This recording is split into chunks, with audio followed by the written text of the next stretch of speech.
I've been knitting hats all this December in one long strip, but they're not all alike. This is something I've been doing with my Facebook Corona Knitting Machine group, where they propose a technique that's possible on the machine, and I turn it into a simple hat pattern. Here you can see my strip of hats growing. The project is loosely based on my book, Stripping for Charity.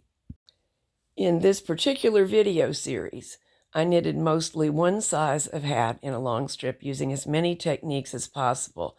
In the book, there are several sizes and multiple gauges. Each video contains a free pattern, and the vast majority of them will work on any bulky machine. I was just testing the capabilities of my Corona CN9. In case the book interests you, there will be a link to it in the program notes. So here's the parade of hats. We started with the simplest possible hat, gathered crown, rolled brim. The brim can be the same as the main yarn or a contrasting color. You can add little touches to this, such as securing the brim with a little bit of embroidery, as I did on this hat. Using self-patterning yarns can add a lot of pizzazz. Next, we did some slip stitch hats. If slip stitch is used sparingly, as in this case, it changes the gauge from stockinette only slightly. However, if it's used densely, as in this case, it will make a hat substantially smaller. Used either way, slip is normally used with the purl side as the right side because that's where the action shows up. This is just the basic hat again, but with a hung hem instead of a rolled hem and with a color chain. For the cabled hat, I actually did change sizes and made a baby-sized hat with fewer stitches. When working in a strip, you set that up simply by making the waste yarn portion between the previous hat and this one, then dropping however many stitches you don't need from the waste yarn, making the tinier hat, going back to waste yarn, and increasing the number of stitches that were dropped previously.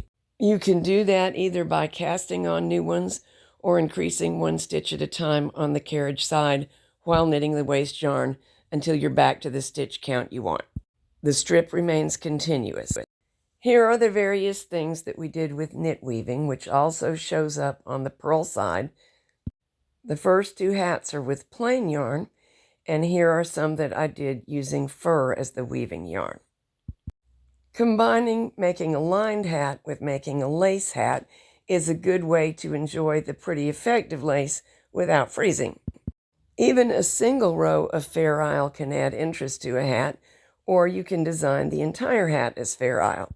The knit side of Fair Isle is usually the public side, and Fair Isle does pull in the hat and change the gauge somewhat.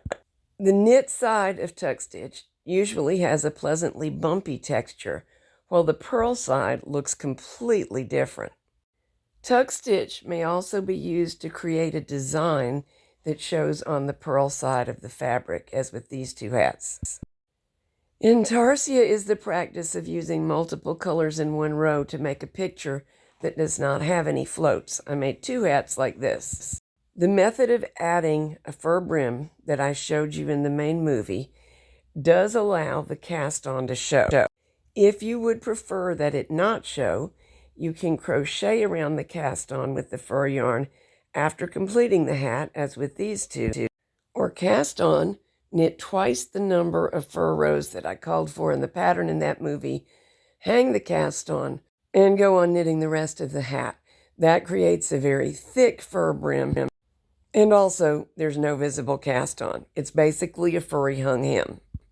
Plaiting knits two yarns at the same time, organized in the feeders in such a way that one always shows on each side of the fabric. The reverse of the variegated part here is solid rose colored. This is an embroider as you knit technique that is probably unique to Corona machines, though I'm dying to try it out on another. I need to make a little correction here to the pattern that shows you how to make this hat. The pattern is correct. However, I suggested positioning your motif at least 6 to 8 rows above the lower edge of the hat. I did that, and I combined it with a rolled brim and my brim was too close and partially obscured the motif. The reason is that individual yarns vary as to how tightly they roll. For this hat, I saved the hat with an add-on hem treatment.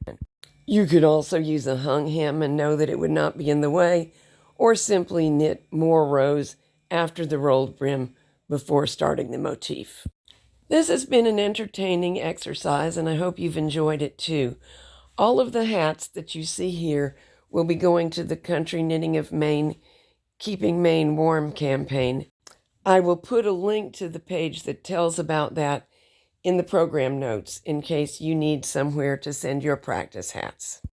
Stay warm and happy knitting.